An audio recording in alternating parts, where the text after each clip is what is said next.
الحمد للہ رب العالمین الصلاۃ والسلام علی خاتم النبیین اما بعد فاعوذ باللہ من الشیطان الرجیم بسم اللہ الرحمن الرحیم یا ایہا الذین آمنوا لا تتخذوا اليہود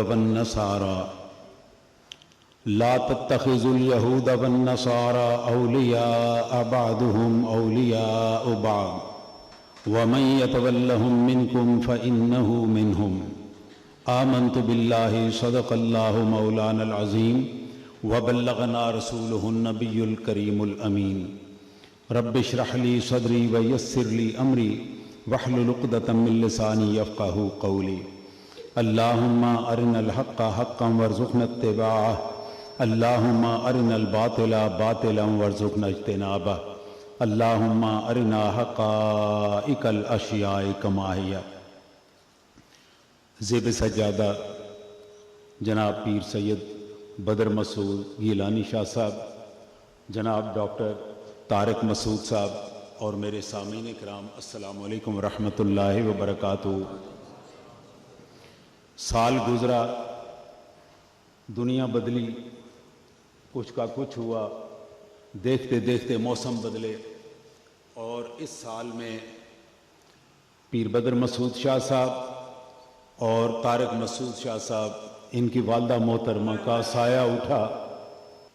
ماں کا سایہ بڑی قیمتی چیز ہے۔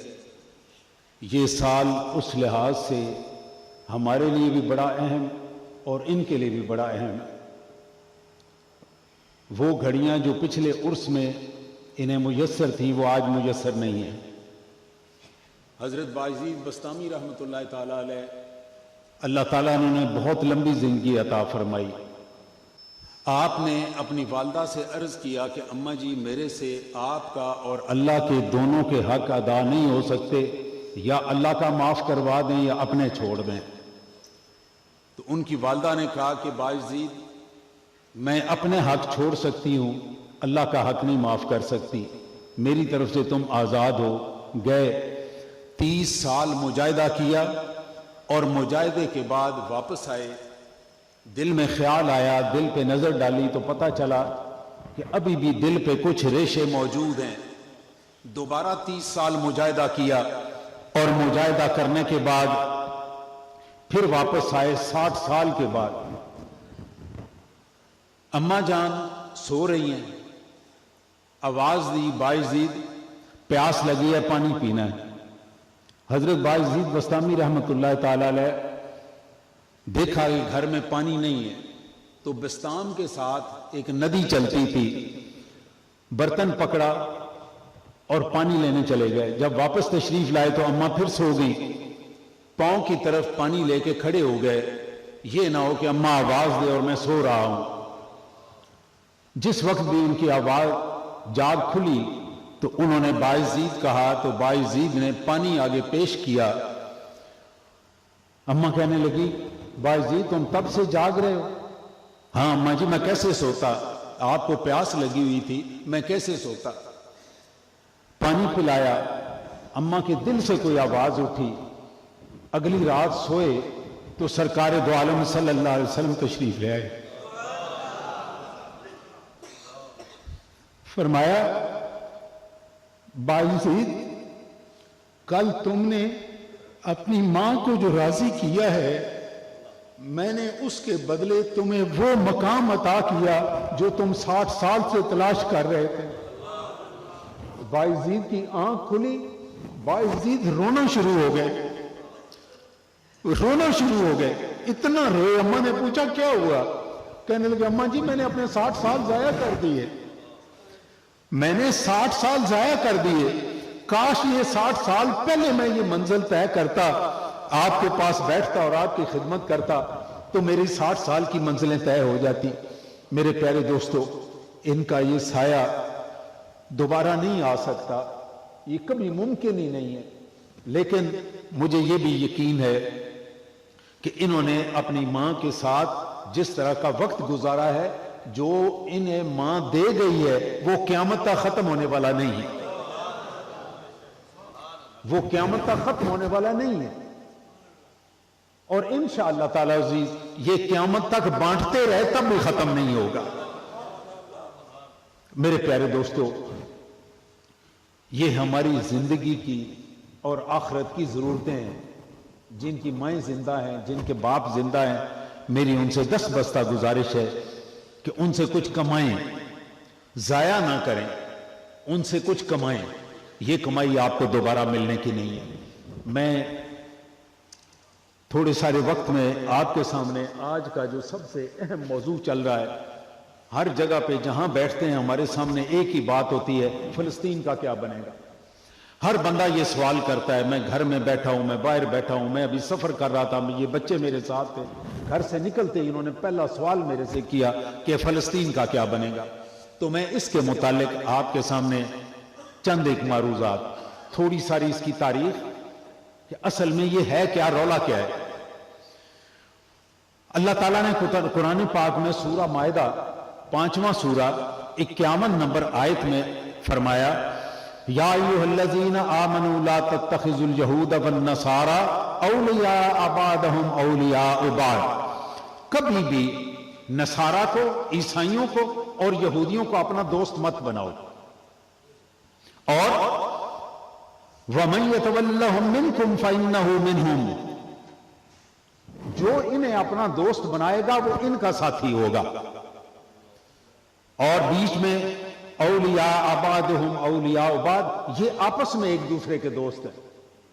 ایک چیز ذہن میں رکھیے، جس وقت یہ آیات نازل ہو رہی تھی اس وقت عیسائی اور یہودی ایک دوسرے کے دوست نہیں تھے، یہ ایک دوسرے کے دشمن تھے۔ حضرت موسیٰ علیہ السلام کے تقریباً 250 سال بعد ایک نبی مبعوث ہوئے جن کا نام تھا شمعون علیہ السلام۔ آپ کے پاس آپ نے حضرت طالوت کو اپنا جانشین مقرر کیا اور بنی اسرائیل کا حاکم بنایا۔ لوگوں نے شور مچایا کہ یہ غریب آدمی، یہ مسکین آدمی جس نے نہ جو چودھری ہے کسی علاقے کا، نہ کسی علاقے کا سردار ہے، اس کو آپ نے ہمارے اوپر حاکم مقرر کر دیا ہے۔ تو انہوں نے فرمایا اس کی نشانی آیت نمبر 247 سورہ البقرہ، اللہ تعالیٰ نے ارشاد فرمایا، ان کا یہ کلام نقل کیا کہ طالوت جب آئے گا اس کی نشانی یہ ہوگی کہ تمہارا تابوت سکینہ جو گم ہو چکا ہے وہ طالوت علیہ السلام دوبارہ تمہارے پاس لے آئیں گے۔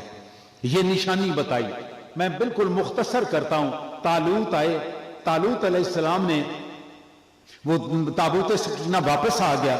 ان کے بعد حضرت داؤد علیہ السلام آئے جن کو حضرت طالوت نے اپنی بیٹی بیاہ کے دی تھی۔ تو حضرت داؤد علیہ السلام نے حکومت سنبھالی، اور حکومت سنبھالنے کے بعد یہ فیصلہ کیا کہ ہمیں تابوت سکینہ کے لیے، حفاظت کے لیے بہت اچھی عمارت بنانی چاہیے۔ انہوں نے ایک بہت بڑا محل بنایا اور اس کے اندر وہ تابوت سکینہ رکھا۔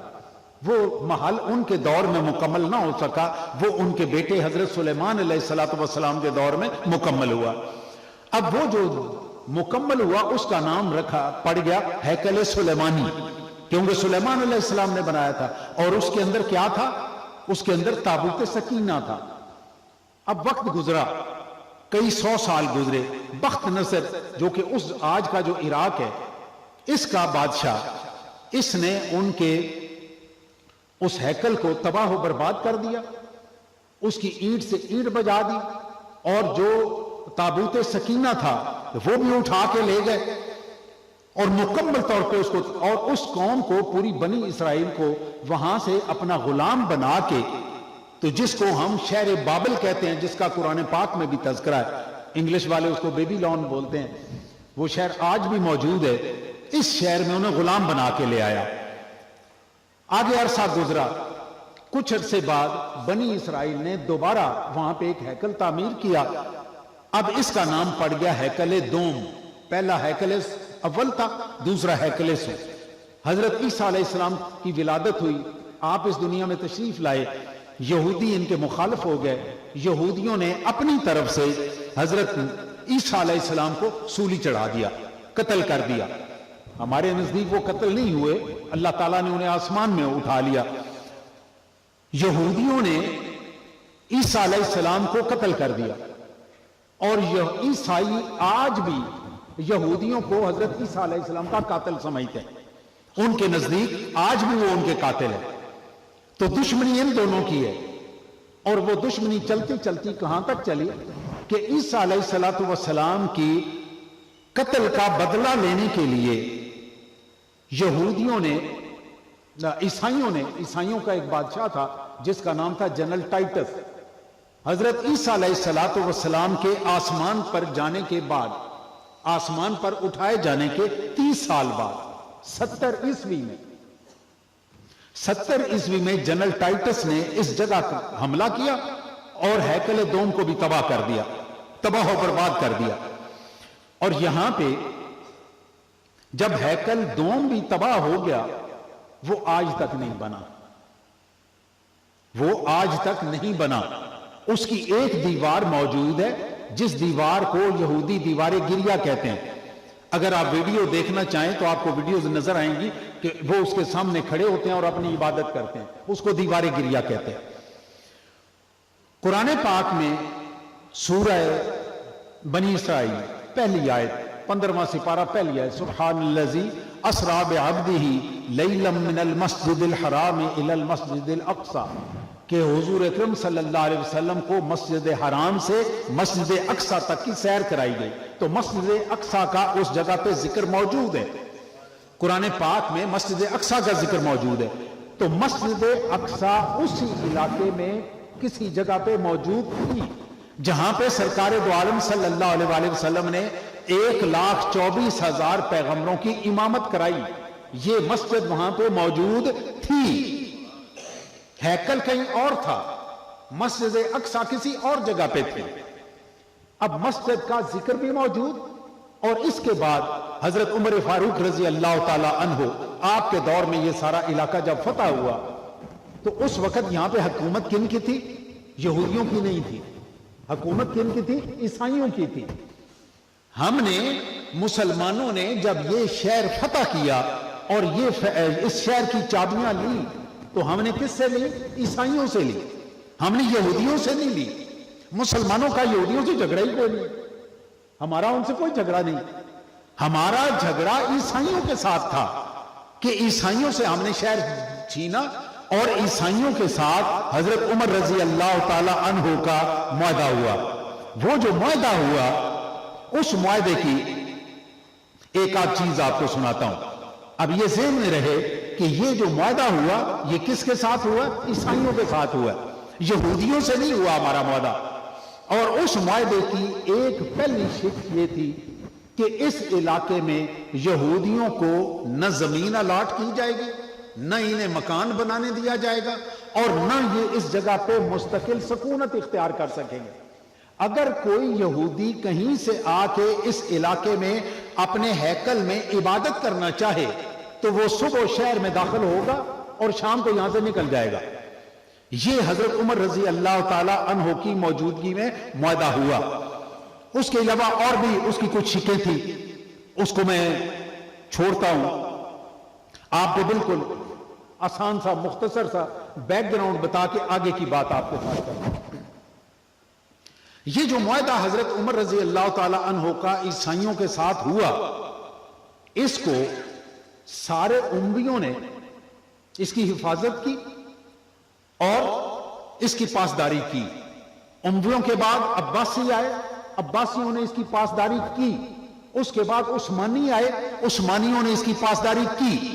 یہاں تک کہ عثمانیوں کا 34واں سلطان، ان کے ٹوٹل 37 سلطان ہوئے، 36 آخری جو تھے وہ 36واں سلطان تھا. ان کا جو 34واں سلطان تھا جن کا نام تھا عبد الحمید ثانی، اس کے دور میں برطانیہ کے ساتھ ان کی گفتگو ہوئی تو برطانیہ نے اس کو پیسے آفر کیے کہ جی آپ ہم سے اس علاقے کی حکومت بھی لیں، آپ کو اتنا پیسہ بھی دیتے ہیں، یہ سارا کچھ لے کے آپ ہمارے ساتھ صرف یہ فیور کریں کہ یہودیوں کو اس جگہ پہ آباد ہونے دیں، اور جو حضرت عمر والا معاہدہ تھا اس کو ہم ختم کرنا چاہتے ہیں. تو عبد الحمید ثانی نے جو بھی اس کا اپنا زندگی جیسی کیسی تھی، اس نے جو جواب دیا وہ یہ تھا کہ میں حضرت عمر رضی اللہ تعالی عنہ کے دستخط کیے ہوئے کاغذ کی ایک رتی برابر بھی مخالفت نہیں کر سکتا. اور یہ ذہن میں رہے ایک بات، جس وقت یہ بات ہو رہی تھی 36واں سلطان عثمانیوں کی خلافت کا یہ بات کر رہا تھا، اس وقت صورتحال کیا تھی؟ اس کو معلوم تھا کہ میری حکومت اب کوئی نہیں رہنی. یہ معلوم تھا اسے کہ میری حکومت اب کوئی نہیں ہے، میری حکومت ختم ہو جائے گی. یہ اس کے ذہن میں تھا. اور اگر وہ اپنی حکومت کے لیے یہ والا معاہدہ کر لیتا تو 100-150 سال حکومت اسے اور مل جاتی. اس کی اولاد کو 100-150 سال تک، بعد میں جو کچھ اس کی اولاد کے ساتھ ہوا میں اگر آپ کو سناؤں تو آپ روئیں، آپ کی آنکھوں میں آنسو آ جائیں. کہ ملکہ، اس کی بیٹیاں وہ کس طریقے سے فرانس کے شہروں میں بھیک مانگ مانگ کے گزارا کرتی تھی. یہ اسے بچا سکتا تھا، لیکن کہانی کیا تھی؟ شریف لوگ اپنے بڑوں کی کیے ہوئے باتوں پہ پورے رہتے ہیں. اور یہ ذہن میں رہے، میری بات ریکارڈ ہو رہی ہے.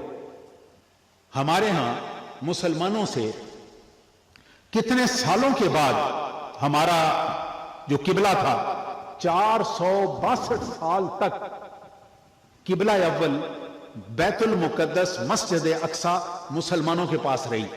462 سال کے بعد 462 سال کے بعد پہلی صلیبی جنگ، ان کا پوپ اربن ثانی، اس نے اس وقت کی حکومت کو آگے کر کے تو ہم سے بیت المقدس چھین لیا.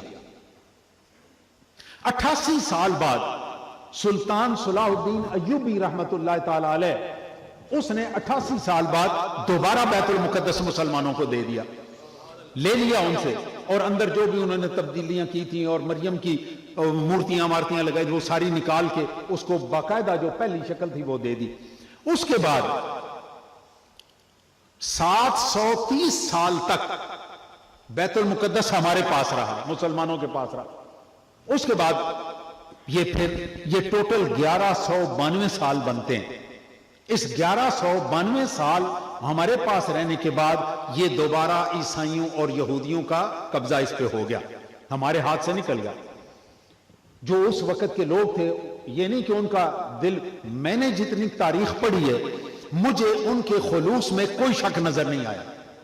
انہوں نے اپنی پوری کوشش کی، نہیں ہو سکا. یہ قسمت کا وقت کا دور. بعد میں بھی جو 1973 کی عرب اسرائیل وار ہے، جو میرے پڑھے لکھے بچے یہاں پہ بیٹھے ہوئے مجھے حضرت صاحب بتا رہے تھے کہ کوئی پروفیسر صاحب اور بھی لوگ ہوں گے پڑھے لکھے، ان سے خاص طور پہ میں گزارش کروں، انہوں نے اپنے طور پہ 1973 میں بڑی کوشش کی کہ ہم یہ سارا علاقہ واپس لے سکیں. اس میں مصر اور شام ان دونوں نے مل کے، ان میں اردن بھی تھا لیکن اردن چونکہ بہت چھوٹا ملک ہے، ان دونوں ملکوں نے مل کے پوری تیاری کی جو ان سے ہو سکتا تھا. اور انہوں نے اتنی دینداری کا ثبوت دیا، اتنی دینداری کا ثبوت دیا کہ انہوں نے جنگ کے لیے جو تاریخ مقرر کی وہ تھی 17 رمضان. 17 رمضان کہ یہ بدر کا دن ہے، ہم یہ والا دن مقرر کریں. ان کے خلوص میں کسی قسم کا شک نہیں تھا. انہوں نے اپنا پورا زور لگایا، اللہ کو منظور نہیں تھا. 1973 سے لے کر آج سن 2023 ہے، یہ کتنے سال بنتے ہیں؟ 27 اور 23 تقریباً 60 سال بنتے ہیں. 60 سال کے عرصے میں جتنی تاریخ لکھی گئی ہے اس میں ابھی تک عرب اسرائیل وار 1973 اس میں کوئی بندہ غدار کے طور پہ کسی کا نام نہیں آیا. اس کا مطلب پھر اللہ کو منظور نہیں تھا. اس لیے ان لوگوں کے مجھے کم از کم شک نہیں ہے، اور کسی کو شک ہو تو میں نہیں بات کرتا، میں اپنے مطالعے کی بات کرتا ہوں. میں اس ریکارڈ بات کر رہا ہوں. اسرائیل جو مرضی کر لے، جتنا مرضی زور لگا لے، یہ بیت المقدس ان کے پاس نہیں رہنا. یہ میں حضور قطعاً جذباتی بات نہیں کر رہا، میں بالکل جذبات آپ کے بھڑکانے کے لیے بات نہیں کر رہا، میں قطعاً جذباتی بات، اور میں جذباتی ہو بھی نہیں رہا، میں ایک حقیقت بیان کر رہا ہوں. بیت المقدس مسجد اقصی جہاں پہ سرکار دو عالم صلی اللہ تعالی علیہ وسلم نے 1,24,000 پیغمبروں کی امامت فرمائی، آپ کو معلوم ہے اس کی کنجی آج کس کے پاس ہے؟ مجھے تو صحیح بات ہے تکلیف ہوتی ہے کہ ہمارا عالم یہ بات کیوں نہیں بتاتا، اور میں اس لیے بتا رہا ہوں کہ میں عالم نہیں ہوں، میں عالم ہوتا تو شاید میں بھی نہیں بتاتا. صحیح بات ہے. آپ کو معلوم ہے وہاں پہ اس وقت 4 مقدس مقامات ہیں یروشلم میں. اس کا نام جنرل ٹائٹس نے ایلیا رکھا تھا، اس کا نام ایلیا رکھا تھا، بعد میں یہ یروشلم ہوا، آج یہ یروشلم کے نام سے جانا جاتا ہے. یروشلم میں 4 مقدس مقامات ہیں. ایک یہودیوں کا جس کو آپ ہیکل کہتے ہیں، دوسرا عیسائیوں کا، اس کا نام ہے چرچ آف ہولی سپلچر، یہ ان کا چرچ ہے، وہاں پہ بہت بڑا چرچ ہے. اور 2 مسلمانوں کی، ایک کون سا؟ مسجد اقصی، اور دوسرا مسلمانوں کا ایک اور بھی مقام ہے نا وہاں پہ، اس کا نام ہے ڈوم آف راک. جس جگہ پہ سرکار دو عالم صلی اللہ علیہ وسلم جب معراج کے لیے تشریف لے گئے تو مسجد اقصی سے تھوڑے فاصلے پہ ایک پتھر رکھا ہوا تھا. اس پتھر میں ایک چھوٹا سا سوراخ تھا کنڈے کی شکل کا. حضرت جبرائیل علیہ السلام نے براق کی لگام اس کنڈے سے باندھی تھی. اس پتھر کا نام ہے، اس پتھر کو عربی میں کہتے ہیں صخرہ. عربی میں کیا کہتے ہیں؟ صخرہ، سواد خے رے ہے، صخرہ. اور اس کے اوپر بعد میں امویوں نے ایک عمارت بنا دی. وہ عمارت آج تک قائم ہے اور اپنی اصلی حالت میں قائم ہے. اس کے اوپر سنہری رنگ کا ایک گنبد ہے، اس کو ہم کہتے ہیں گنبد صخرہ، اور انگریزی والے کہتے ہیں ڈوم آف راک. اب یہ والی جو جگہ ہے، یہ چوتھی بات، جس کنڈے کے ساتھ سرکار دو عالم صلی اللہ علیہ وآلہ وسلم کا براق بندھا، اس کا وہ بھی مقدس مقام ہے، وہ بھی ہمارے لیے یہ 4 مقدس مقامات ایک 4 دیواری کے اندر موجود ہیں. اور ان چاروں کی کنجی یو این کے فیصلے کے مطابق 1967 سے لے کر آج تک اردن کے بادشاہ کے پاس ہے. اردن کے بادشاہ کے پاس ہے. اس کی کنجیاں آج بھی ہمارے پاس ہیں. اس کی کنجیاں آج بھی چاروں کے چاروں کی، جو ہیکل ہے اس کا دروازہ بھی اردن کے بادشاہ کی اجازت اور اس کے دیے ہوئے ٹائم ٹیبل کے مطابق کھلتا ہے. جو عیسائیوں کا چرچ ہے وہ بھی اردن کے بادشاہ کی اجازت کے ساتھ کھلتا ہے، اور باقی مسجد اقصی اور یہ تو پھر ہمارے اجازت سے کھلتے ہی کھلتے ہیں. ان چاروں کا انتظام اردن کے بادشاہ کے پاس ہے. میرے پیارے دوستو، یہ ہوئی تھوڑی ساری ہسٹری. اب آئیے آگے چلتے ہیں. اگلی میں بات کروں کہ آگے اس کے ساتھ حماس ایک تنظیم ہے فلسطین کا. ہاں، ایک چیز میں اور بیان کر دوں.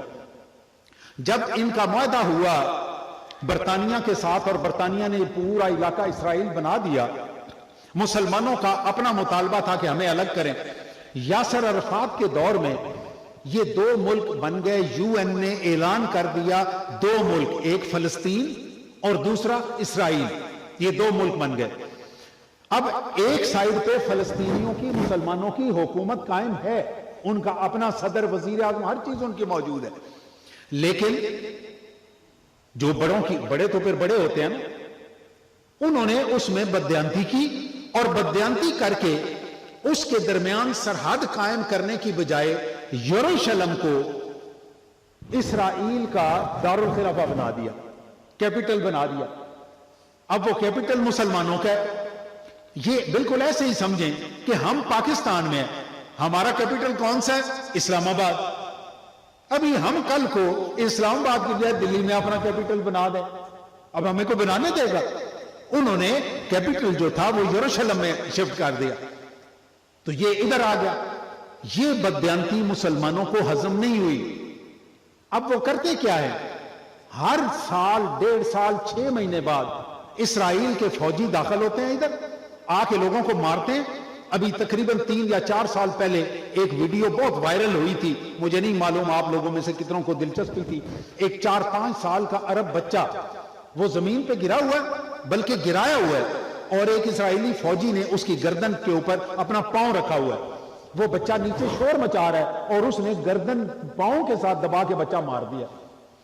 کتنی ہماری عورتیں وہ ساری کی ساری اسی طرح سے ماری گئی. بچے مارے گئے، ہمارے بوڑھے مارے گئے. اور یہ علاقہ کہلاتا ہے ایک شہر ہے غزہ. یہ غزہ کا شہر مصر کے ساتھ لگتا ہے، مصر اس سے مشرق کی طرف ہے. اب اس علاقے میں غزہ جو ہے یہ دنیا کا سب سے زیادہ گنجان آباد علاقہ ہے. گنجان آباد ہم کیسے کہتے ہیں کہ 1 مربع کلومیٹر میں کتنی مخلوق آباد ہے. تو یہ جو غزہ کا علاقہ ہے یہ دنیا کے جو سب سے زیادہ گنجان آباد ترین علاقے ہیں ان میں سے. اس کی آبادی 25 لاکھ لوگوں پہ مشتمل ہے. ابھی میں کئی دنوں سے اپنے پاکستانیوں میں سے 2-4 ڈرائنگ روم سکولرز ان کی زبان سے میں سنتا ہوں حماس نے زیادتی کی. فضل الرحمان صاحب کا تو باقاعدہ کلپ، ان کا آفیشیل کلپ وہ منظر عام پہ آیا اور انہوں نے حماس سے یہ کہا کہ آپ انسانی حقوق کی خلاف ورزی نہ کریں. اچھی بات ہے، نہیں کرنی چاہیے، ہم بھی کہتے ہیں نہیں کرنی چاہیے. لیکن جس دن اس 4 سال کے بچے کی گردن پہ پاؤں رکھ کے مارا تھا اور اس کے ساتھ اس کی ماں کو مارا تھا، جن بچیوں کو اٹھا کے لے گئے تھے اور انہیں کعبہ خانوں میں بٹھایا گیا تھا، اس کے اوپر تو فضل الرحمان صاحب کا کوئی بھی کلپ نہیں آیا کہ انسانی حقوق کی خلاف ورزی نہیں کرو. اس کے اوپر تو بولنے والا کوئی نہیں تھا. آج اس کلپ کی کیوں ضرورت محسوس ہوئی ہے؟ کچھ لوگوں کا خیال ہے کہ شاید حماس نے ایک زیادتی کی ہے اور انہوں نے ایک 2 نمبری کی ہے کہ 5000 میزائل انہوں نے فائر کیا اور اب اس کے بدلے امریکہ اور یہ سارے کے سارے مل کے پورے فلسطینیوں کو تباہ کر دیں گے. یہ بالکل ایسے ہی ہے جس طرح 9/11 ہوا تھا. تو 9/11 کے بعد انہوں نے افغانستان کو تباہ کیا اور اس کے بعد عراق کو تباہ کیا. 10 لاکھ بندہ یہاں مارا اور 15 لاکھ عراق میں مارا. تو ان کا خیال ہے کہ شاید یہ کرنا چاہتے. ہو سکتا ہے، ہمارے پاس غیب کی خبر تو نہیں ہے، لیکن بظاہر جو لگتا ہے وہ یہ ہے کہ تنگ آمد بجنگ آمد. ان کی عورتیں اٹھائی جاتی ہیں، بچے مارے جاتے ہیں، بہانہ کوئی نہیں ہے، کوئی وجہ نہیں ہے. اس فائر کے بعد اب وہ بچوں کو ماریں گے، کسی کو گولیاں چلائیں گے، بہانہ تو ہے نا، کوئی بہانہ تو دیا نا انہوں نے حماس نے. میں یہ عرض کروں، آج تک دنیا کی تاریخ میں جتنی جنگیں ہوئی ہیں کوئی جنگ ایسی نہیں جب وہ شروع ہو تو ہمیں پتا ہو فلانا جیتے گا. کوئی جنگ ایسی نہیں.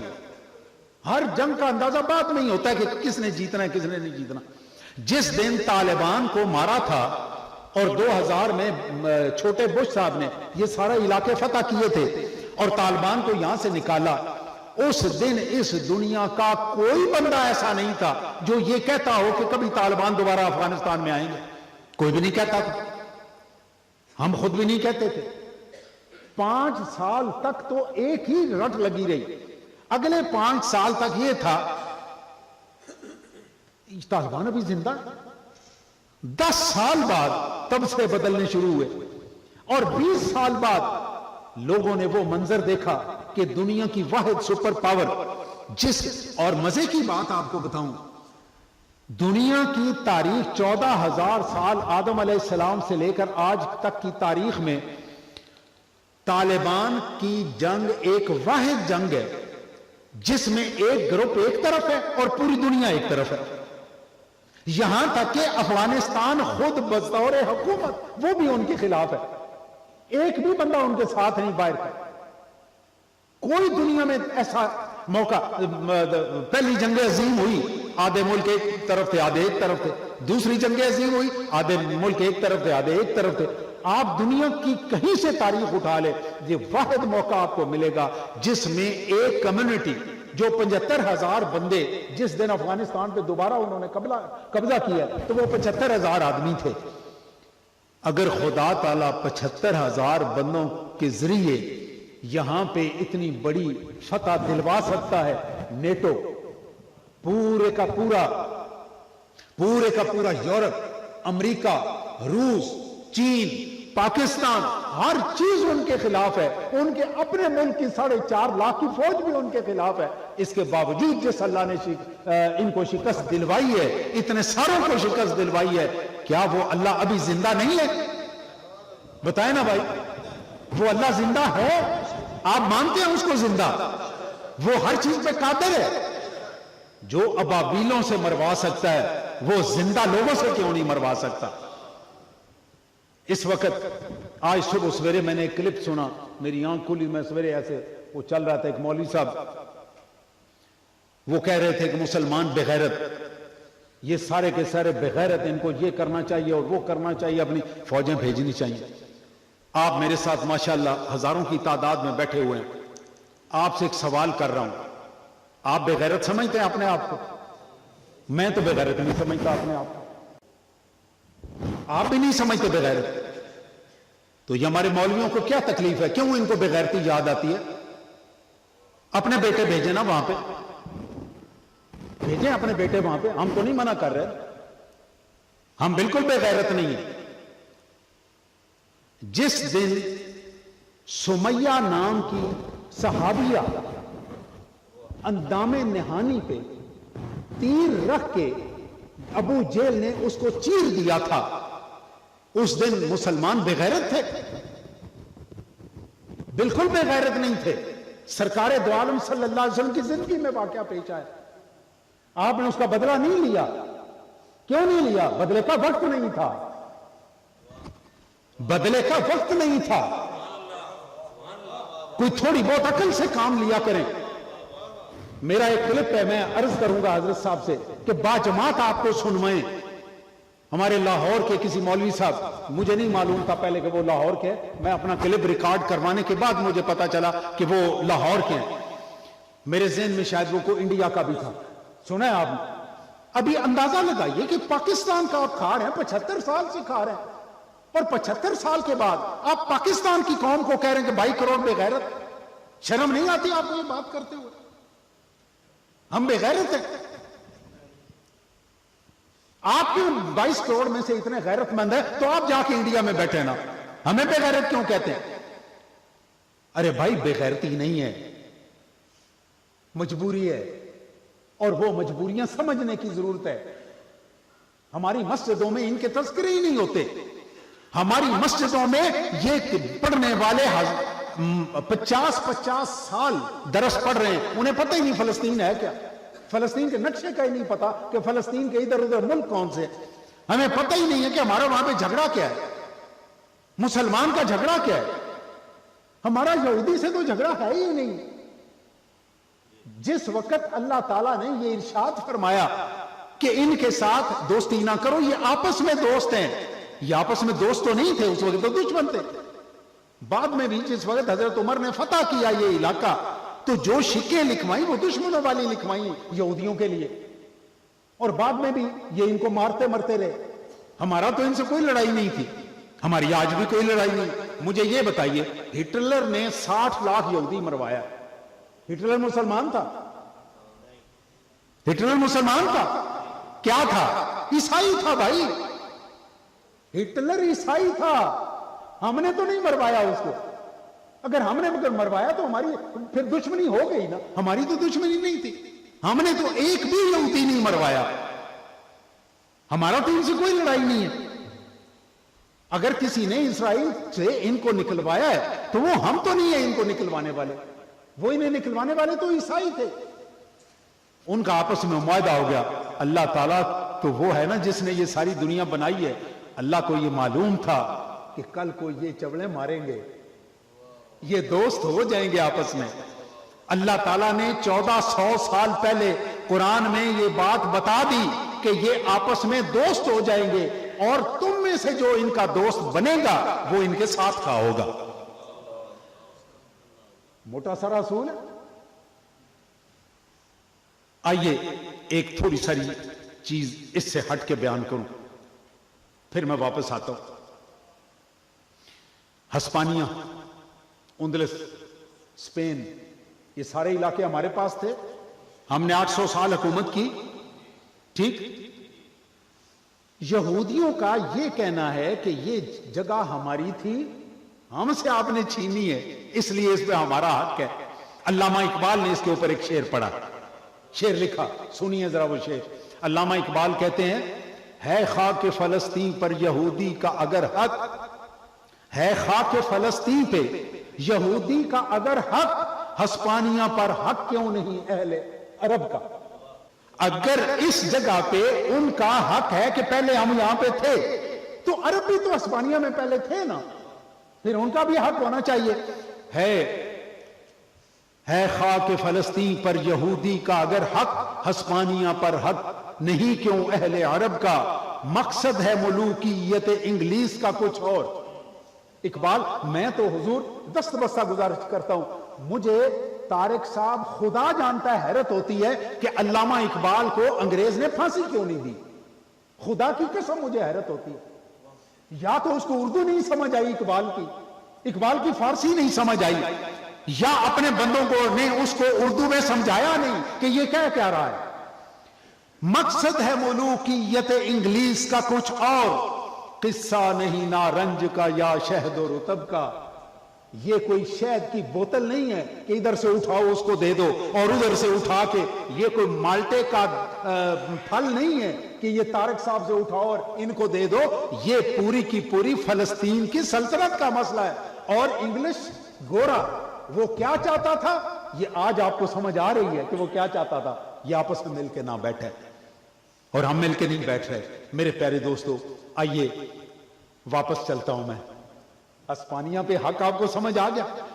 میں آخر میں دو چیزیں آپ سے بیان کرنی ہیں، وہ یہ اس کا بننا کیا ہے آگے، اور دوسرا یہ کہ جو ہم یہاں سے کہتے ہیں نا کہ پاکستان کی فوج بھیج دو، فلانے کی فوج بھیج دو، سب سے پہلے جس ملک کی فوج کا حق بنتا ہے وہاں پہ جا کے لڑنے کا، وہ سعودی عرب کی ہے.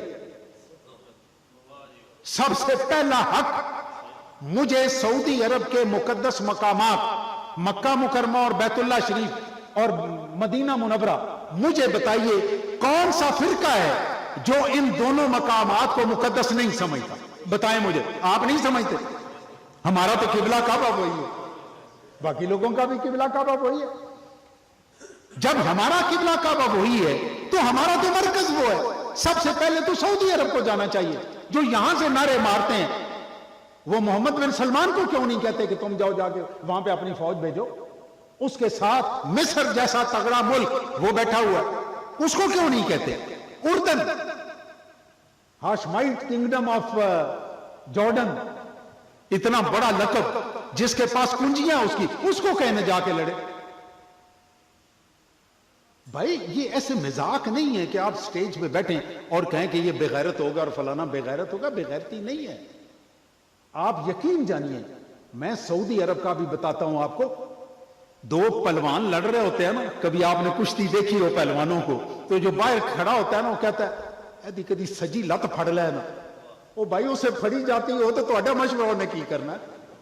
اسے پھڑی نہیں جا رہی، اس کا ہاتھ اس کی لات تک پہنچ نہیں رہا.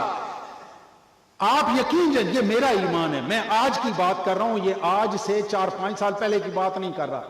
یہ 4-5 سال سے لے کر آج حضور میرا جو نظریہ ہے وہ میں آپ کے سامنے پیش کر رہا ہوں. وہ میرا نظریہ یہ ہے، اس دنیا کی جتنی مسلمان حکومتیں ہیں وہ مسلمان کو طاقتور دیکھنا چاہتی ہیں.